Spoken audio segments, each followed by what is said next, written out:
Assalamu alaikum everyone. Welcome back to the Rise Aura with your beautiful smile. Yes, यही वाली smile. मुझे उम्मीद है आप सब खैर खैरियत होंगे। सो डिस्प्ले में आपको नजर आ ही गया होगा कि हम वर्ल्ड ज्योग्राफी पढ़ रहे हैं। वर्ल्ड ज्योग्राफी में हम कंट्रीज को पढ़ रहे हैं और उस कंट्रीज में हमने आज जो डिस्कस करना है वो जापान को करना है। ठीक है, जापान को हमने डिस्कस करना है और इसके सारे फिगर एंड फैक्ट्स हम कवर करेंगे जो कि हमारे एग्जाम्स में किसी न किसी डायरेक्शंस में पूछे जा रहे होते हैं। ठीक है, चलिए हम अपना टाइम वेस्ट किए बगैर हम अपना लेक्चर प्रॉपर से स्टार्ट करते हैं। बेसिकली जैसे आप अगर डेली का डेली लेक्चर कर रहे हैं तो आपको पता है वर्ल्ड ज्योग्राफी ने हमने स्टार्ट की हुई है। अगर आपने बेसिक लेक्चर्स नहीं सुने तो आप वर्ल्ड ज्योग्राफी की प्लेलिस्ट में जाके बेसिक सारे लेक्चर्स सुन सकते हैं। ठीक है, ओके। सो हम अपना स्टार्ट करते हैं प्रॉपर से। और ज्योग्राफी को इसका मजीद स्टार्ट करने से पहले सबसे पहले हम इसका मैप देख लेते हैं। और मैप को समझने से पहले, मैप को देखने से पहले आप सबको मेरे ख्याल से डायरेक्शंस में बहुत दफा हर कंट्री में हर मैप में मैंने आपको डायरेक्शंस बताई हैं। एंड आई होप आप आपको डायरेक्शंस आती होंगी। ठीक है, तो टॉप ऑफ द पेज क्या होगा आप सबको पता है। ठीक है, टॉप ऑफ द पेज क्या है जी? नॉर्थ है। टॉप ऑफ द पेज क्या है आपके पास? नॉर्थ है। और बॉटम क्या है जी आपके पास? साउथ है। लेफ्ट साइड आपकी वेस्ट है। राइट साइड आपकी ईस्ट है। ठीक है, डायरेक्शंस अगर आप मैप पढ़ रहे हो तो मैप में आपको डायरेक्शंस का आना जरूरी है। अगर आपको डायरेक्शंस आती हैं तो आपका आधे आधा तकरीबन कंटेंट जो है वो यहीं पे ही कवर हो जाता है इसी मैप में। ठीक है, सबसे पहले हमने डायरेक्शंस इसके निकाली। सबसे पहले हम जो है ना ये देख लेते हैं कि इसके बॉर्डर्स, इसकी जो डायरेक्शंस हैं उसमें क्या क्या चीजें मौजूद हैं। ठीक है, तो ये नॉर्थ है। और ये जो आपको ब्लू कलर में नजर आ रहे हैं बेसिकली ये वाटर बॉडीज है। आप ये जापान जो है ये आइलैंड है, आइलैंड नेशन है। ठीक है, पैसिफिक ओशन में मौजूद है। अब हमने इसकी बॉर्डर्स देखने हैं, इसकी डायरेक्शंस देखनी है कि कौन सी साइड पे क्या चीज मौजूद है। ओके, सबसे पहले नॉर्थ में जहाँ पे आपको एन लिखा नजर आ रहा है वहां पे आपको क्या नजर आ रहा है? Sea of ओखोस्टक। ठीक है, तो आप क्या इसको अब आपने क्या याद कर लेना है कि इसके नॉर्थ साइड पर क्या चीज मौजूद है? Sea of Okhotsk. North side पे सी ऑफ ओखोस्टक। और ये इसकी क्या है जी? West side. वेस्ट साइड पे क्या मौजूद है? Sea of Japan. क्या मौजूद है? सी ऑफ जापान मौजूद है। उसके बाद जी इसकी ईस्ट साइड पे क्या चीज मौजूद है? पैसिफिक ओशन मौजूद है। और साउथ साइड पे, हाँ जी, इसके साउथ वेस्ट में ये बेसिकली साउथ साइड है और ये क्या है जी? West side. और ये जो ये वाली जगह बन रही है ये साउथ वेस्ट बन रही है। ठीक है, तो साउथ वेस्ट में क्या मौजूद है? ईस्ट चाइना सी मौजूद है। क्या मौजूद है? ईस्ट चाइना सी मौजूद है। नॉर्थ में सी ऑफ ओखोस्टक, वेस्ट में सी ऑफ जापान, साउथ वेस्ट में ईस्ट चाइना सी और ईस्ट में पैसिफिक ओशन मौजूद है। क्लियर हो गया? ठीक है, अगर नहीं क्लियर हुआ तो एक दफा दोबारा से आपने इस वीडियो को स्टॉप करना है। स्टॉप करने के बाद आपने इस चीज को यहीं पे मैप में याद कर लेना कि नॉर्थ में क्या है, वेस्ट में क्या है, ईस्ट में क्या है, साउथ में क्या है और साउथ वेस्ट में क्या है। हो गया? ये आपको जो ब्लू कलर के नजर आ रहे हैं ये वाटर बॉडीज है। और डायरेक्शंस के साथ उम्मीद है आपको क्लियर हो गया होगा। ओके, अब बॉर्डर कंट्रीज को देख लें। ठीक है, ये लैंड है, ये सारी। अब मुझे कलर चेंज कर लेने दें।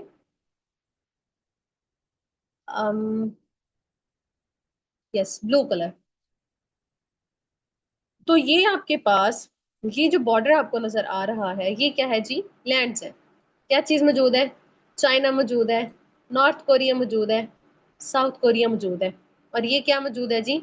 अगर आप थोड़ा सा मजीद ऊपर चले जाओ नॉर्थ की तरफ तो क्या मौजूद है? रशिया मौजूद है।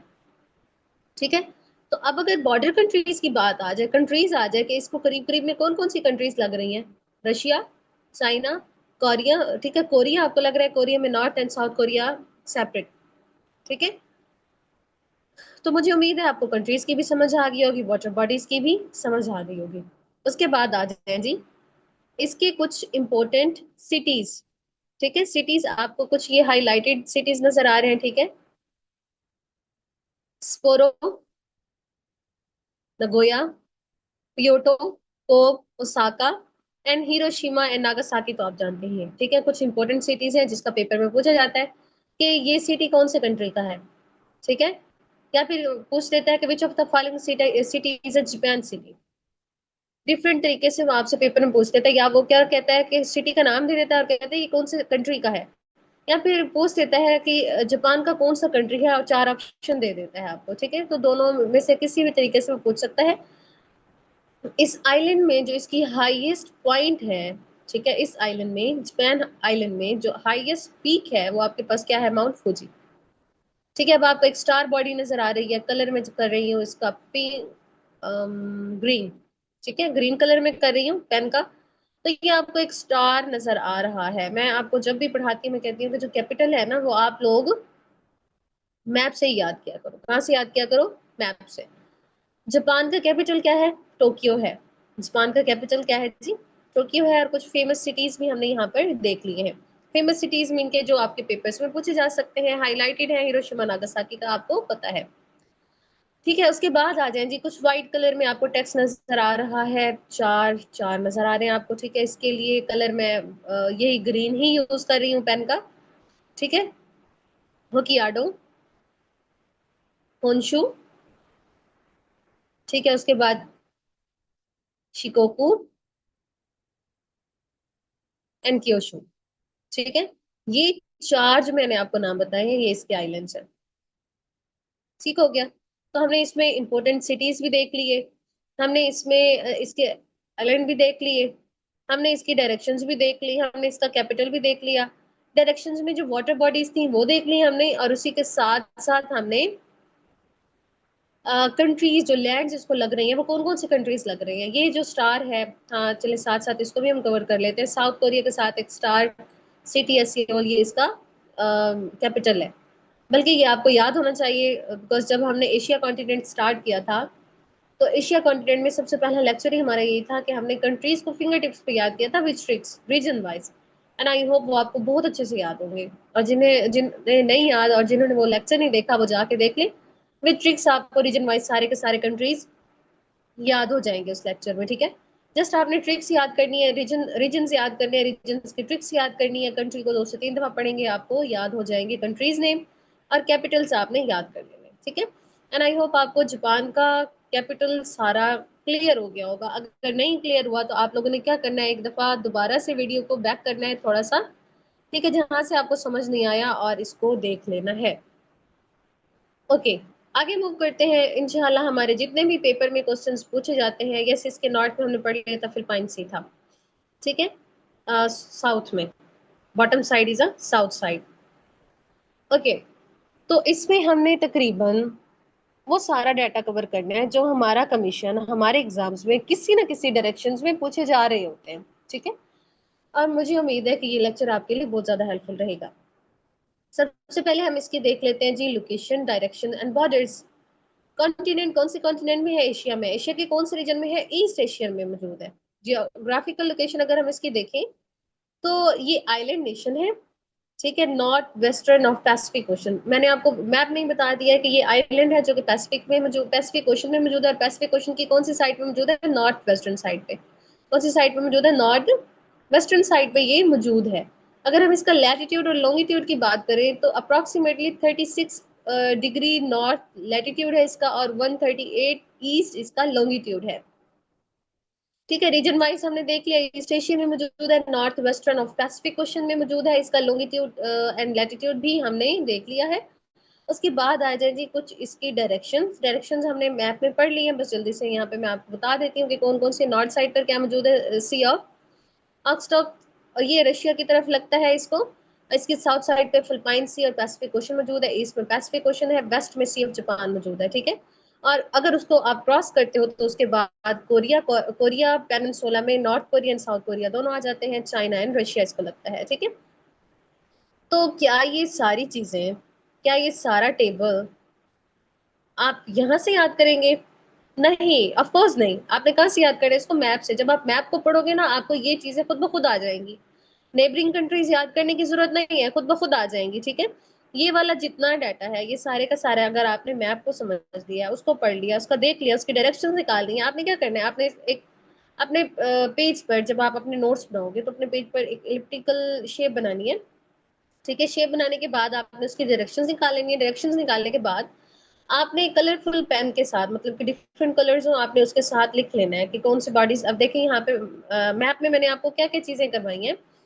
मैप में मैंने आपको जो है इसके आइलैंड्स भी करवाई है, इसके फेमस सिटीज भी करवाई है, इसका कैपिटल भी मैंने यहीं पे करवाया है, इसकी हाईएस्ट जो पीक है वो भी यहीं पे करवा दी है आपको।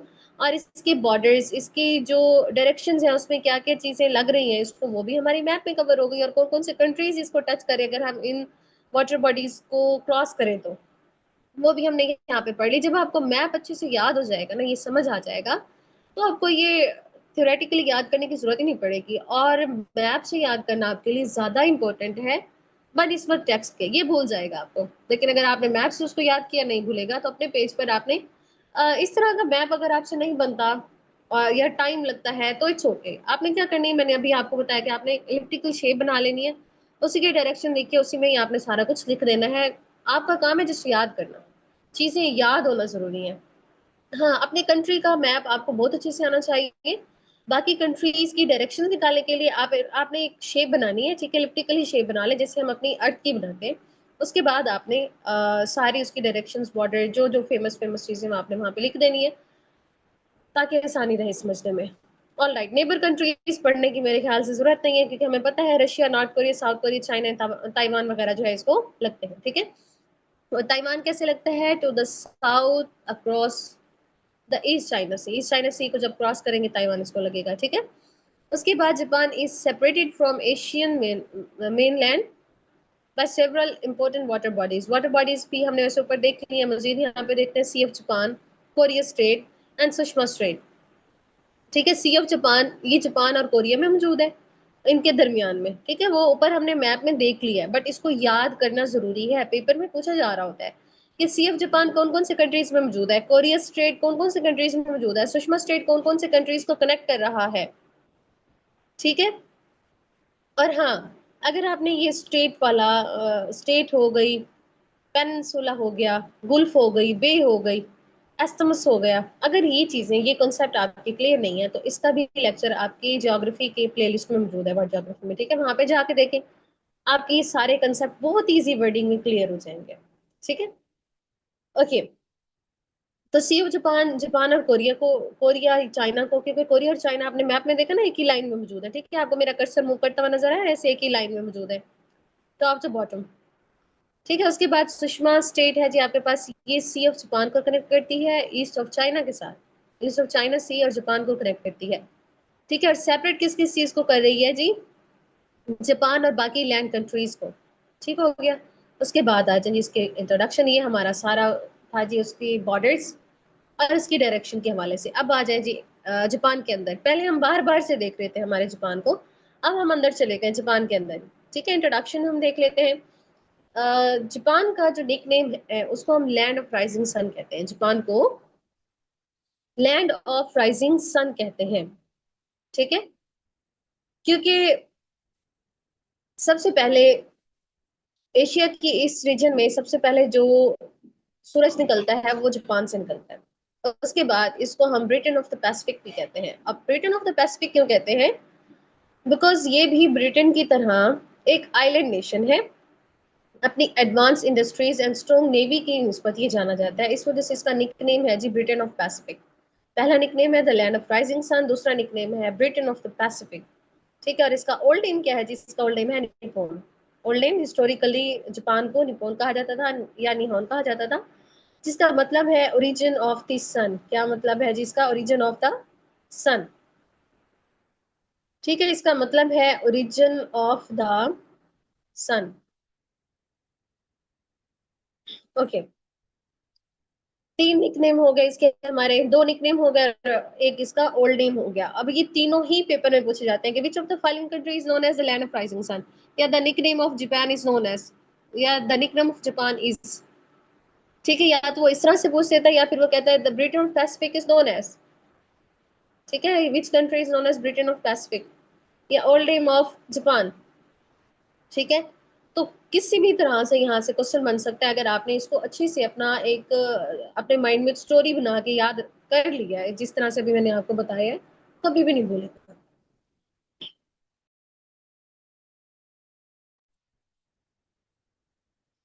ओके, नेक्स्ट है जी हमारे पास second point, language, religions and symbols को हमने देखना है जी। इसकी ऑफिशियल लैंग्वेज जापानीज है, मेजर रिलीजियंस इसमें शिंटोइज्म एंड बुद्धिज्म है, नेशनल एंथम, ठीक है, इसका जो नेशनल एंथम है किमिगायो है। It's considered one of the oldest national anthems of the world. दुनिया का सबसे जो पुराना एंथम है, तराना है, वो किसका है? जापान का है, और उसका क्या नाम है? किमिगायो। किमिगायो इसका क्या है जी? ओल्डेस्ट नेशनल एंथम है जापान का, जो कि ओल्डेस्ट नेशनल एंथम है। अब पेपर में इसकी डायरेक्शन किस तरह से घुमा सकता है वो आपको पता है, या तो वो जस्ट ये नाम दे देगा और कहेगा कि किसका एंथम है, कौन से कंट्री का के एंथम का नाम है, या फिर वो कहता है कि नीचे चार ऑप्शन दे देगा, ऊपर क्वेश्चन में पूछेगा विच of the following is oldest national anthem of the world, और नीचे चार ऑप्शन दे देगा जिसमें से एक केम यही होगा। ठीक है, किसी भी डायरेक्शन में वो आपसे क्वेश्चन पूछ सकता है और आपको ये याद होगा। और ये किसका नेशनल एंथम है? जापान का। और इसका फ्लैग देखें तो Japanese flag is white with red circle. अब रेड सर्कल किस चीज को इंडिकेट करता है? हम फ्लैग को क्यों पढ़ रहे हैं? Because of its red circle. और रेड सर्कल किस चीज को इंडिकेट करता है? किस चीज का सिंबल है जी? सन का। क्यों? क्योंकि it's the Japan is the land of rising sun. तो इसके जो फ्लैग है उसमें जो रेड सर्कल है वो इंडिकेट करता है सन को। इसकी लैंग्वेज भी हो गई, इसके रिलीजियंस भी हो गए, और हमने इसका एंथम को भी देख लिया, इसके फ्लैग को भी हमें समझ आ गई, और उस फ्लैग का मतलब क्या है हमने वो भी देख लिया। ठीक है, आई होप ये आपको क्लियर हो गया होगा। नेक्स्ट चलते हैं जी, political system and leadership.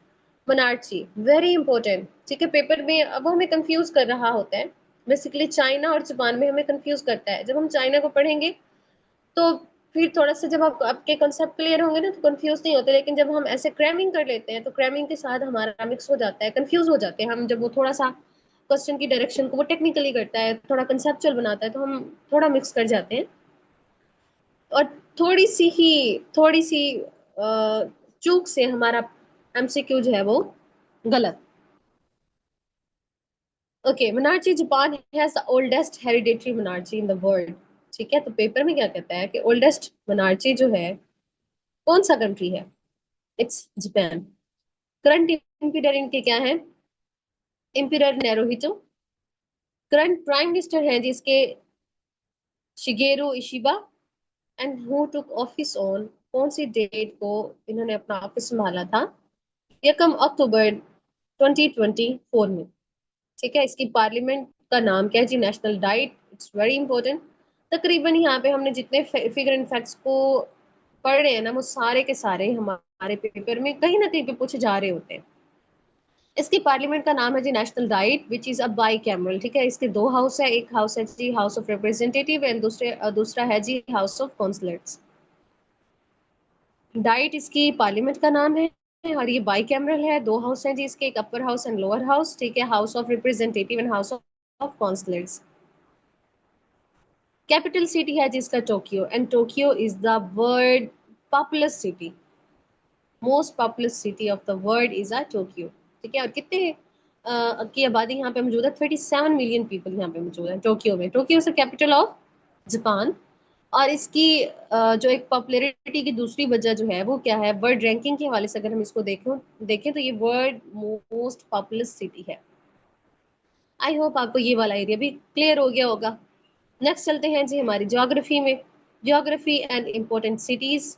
Important cities या फिर इम्पोर्टेंट आइलैंड्स जो है ये हमने मैप में भी पढ़ लिए हैं, बट यहाँ पे भी देख लेते हैं, ताकि आपने याद भी तो करना है ना। वैसे जितने मैंने आपको मैप में चीजें पढ़ाई हैं आप मैप में ही याद कर लेंगे तो बहुत बेहतर होगा। फिर उसके बाद आप जब यहाँ पे अपने नोट्स बनाएंगे तो नोट्स में आपकी रिवीजन हो जाएगी। Japan is an old island nation in east Asia, located in Pacific ocean. हमने पढ़ लिया पैसिफिक ओशन की कौन सी डायरेक्शन में, हमने वो भी पढ़ लिया। इसके 4 मेन आइलैंड्स हैं। ठीक है, होनशू है, होकियाडो है, क्यूशू है, और शिकोकू है। ठीक है, ये इसके मेन आइलैंड है। मैप में मैं आपको बता चुकी हूँ, इसकी इनकी डायरेक्शंस भी आप मैप में देख लीजिएगा। मेजर सिटीज भी हमने वहां पे देख ली हैं, बट जो आपका कमीशन जिनको देख रहा होता है कुछ यहाँ पे लिख दिए हैं, बट वहां पे मैंने आपको अच्छे से सर्कल करके दिखा दिए थे, हाईलाइटेड भी थे। Tokyo, Osaka, Kyoto, Hiroshima and Nagasaki. ठीक है, हिरोशिमा एंड नागासाकी को मुझे लगता है जब हम छोटी क्लासेस में थे, बट ज्योग्राफी से भी दूर थे हम, तभी हमने हिरोशिमा और नागासाकी का सुना था। ठीक है, मेजर स्टेट्स हैं जी कुछ, Korea state and Sushma state, ये भी हमने पढ़ लिया है। किस किस को वो कनेक्ट कर रही है, किस किस को सेपरेट कर रही है, हमने पढ़ लिया है। ठीक है, कुछ डिस्प्यूटीज हैं जी, ऑन गोइंग डिस्प्यूटीज हैं रशिया के साथ। अब कौन कौन सी, एक कोरल आइलैंड है और एक स्केलियन आइलैंड है। स्केलियन आइलैंड हो गया, ठीक है, ये दो है डिस्प्यूटीज, डिस्प्यूटेड एरियाज रशिया और जापान के दरमियान में। मुझे उम्मीद है आपको ये सारी चीजें समझ आ गई होंगी, बल्कि इससे भी पहले आपको मैप में समझ आ गई होंगी। ओके, आगे है जी कुछ natural hazards. As we all know कि जापान जो है वो पैसिफिक में ओशन में मौजूद है। एंड यस, ओशंस जो है आपके पास, ring of fire Pacific ocean को कहा जाता है। ठीक है, तो पैसिफिक रिंग ऑफ फायर में जापान मौजूद है। और इसके कुछ नुकसानात जो हैं, जो जापान को उठाने पड़ते हैं, वो क्या है जी? अर्थक्वेक्स बहुत ज्यादा होते हैं, सुनामीज आते हैं और टाइफून्स आते हैं। ठीक है, कुछ अर्थक्वेक्स की हम बात करें जो कि फेमस है, जिसका हमारा पेपर जो है वो कवर कर सकता है। एक आपके पास है जी यात्सिक अर्थक्वेक, जो कि 1948 में आया था और इसका मैग्नीट्यूड 7.5 था। इसी तरह से नोटो पेनिनसुला अर्थक्वेक 2007 में आया था, इसका भी मैग्नीट्यूड 7.5 था। पेपर में अब वो पूछ देता है, या तो उसका ईयर पूछ देगा या उसका मैग्नीट्यूड पूछ देगा। ठीक है, या फिर ये पूछ देता है कि जो आपके पास यात्सिक था, ये अर्थक्वेक कौन से कंट्री में कब आया था, या कौन सी कंट्री में ये मौजूद है, सिटी। ठीक है, या फिर वो कहता है याक्सिक अर्थक्वेक जो है वो कौन से साल में आया था, या फिर वो उसका मैग्नीट्यूड में। इनके तीन चार डायरेक्शन से यहाँ से आपका एक क्वेश्चन कवर हो सकता है। ओके, आई होप आपको ये क्लियर हो गया होगा। नेक्स्ट आ जाए जी, Japan in the world war 2 on 7 December. Okay, story ये होती है कि पर्ल हार्बर का भी आपने बहुत दफा सुना होगा। पर्ल हार्बर की डेट भी आपने याद रखनी है, बहुत इंपॉर्टेंट है। 1941 में, 7 दिसंबर 1941 में जापान अटैक करता है पर्ल हार्बर पर, और पर्ल हार्बर एक पोर्ट है हवाई में, और हवाई is the state of USA. USA की स्टेट है हवाई, हवाई में एक पोर्ट है पर्ल हार्बर। पर्ल हार्बर पर जापान अटैक करता है 7 दिसंबर 1941 को, वर्ल्ड war 2 के टाइम पे। वर्ल्ड war 2 आप सबको पता है जी 1939 से 1945 तक रही, और वर्ल्ड वार फर्स्ट जो थी वो 1914 से 1918 तक रही। ठीक है, वो इंशाल्लाह हम अलग से भी वो टॉपिक कवर करेंगे, वहां पे हम ईच एंड एवरीथिंग, हर एक इवेंट, हर एक एग्रीमेंट, हर चीज वहां पे कवर करेंगे इंशाल्लाह। सो उस टाइम पे, क्योंकि अभी हम यूएसए की स्टेट की बात कर रहे हैं, उसकी पोर्ट पे अटैक हुआ, तो उस टाइम पे यूएसए का जो प्रेसिडेंट था वो कौन था? उस टाइम पे जो प्रेसिडेंट था वो एफ डी रोजवेल्ट था। ठीक है, एफ डी रोजवेल्ट था, और इस अटैक की वजह से, पहले यूएसए वर्ल्ड war 2 का हिस्सा नहीं था। यूएसए अपने वेपन्स वगैरह बेच रहा था, ठीक है, वो सेल कर रहा था, और ये प्रॉपरली वॉर में इसका हिस्सा नहीं था, ये किसी के खिलाफ जंग नहीं लड़ रहा था। लेकिन जब जापान ने हवाई पर अटैक किया, तो फिर यूएसए ने एंट्री ली वर्ल्ड war 2 में। ठीक है, और फिर इसने क्या किया, ये उस टाइम पे जो, जब अटैक हुआ, एफ डी रोजवेल्ट थे, और जब यूएसए ने जापान पे अटैक किया, तो उस टाइम पे जो यूएसए के प्रेसिडेंट थे वो हैरी एस ट्रूमैन थे। अच्छा जी, अब जापान पे कब अटैक होता है और कहाँ कहाँ पे अटैक होता है? Hiroshima and Nagasaki. मैंने आपको बोला कि हम जब ज्योग्राफी से दूर थे, हमें नहीं पता था, हमें तभी हिरोशिमा नागासाकी का पता था। वो कैसे पता था, अभी यहाँ पे हम देख लेते हैं। जापान ने अटैक किया 1941 में, जापान पर अटैक हुआ 1945 में, अगस्त में। हिरोशिमा पे अटैक हुआ 6 अगस्त 1945 में, नागासाकी पे अटैक हुआ 9 अगस्त 1945 में। जो हिरोशिमा पे बॉम्ब डाला गया उसका नाम था लिटिल बॉय, और नागासाकी पे जो बॉम्ब डाला गया उसका नाम था फैटमैन। ये दो अटैक्स थे जिसने जापान को सरेंडर करने पर मजबूर कर दिया, और जिससे हमारी वर्ल्ड war 2 जो है वो खत्म हुई। ठीक है, ये इन दो शहरों पर, ये दो शहर मेन रीजन थी जापान के सरेंडर करने की, और पर्ल हार्बर मेन रीजन थी यूएसए की वर्ल्ड war 2 में एंट्री करने की। ठीक है, आई होप आपको ये दो बातें और ये दो कंसेप्ट समझ आ गए होंगे। उसके बाद आ जाएगी economy and industry. Japan has the third largest economy in the world by our nominal GDP.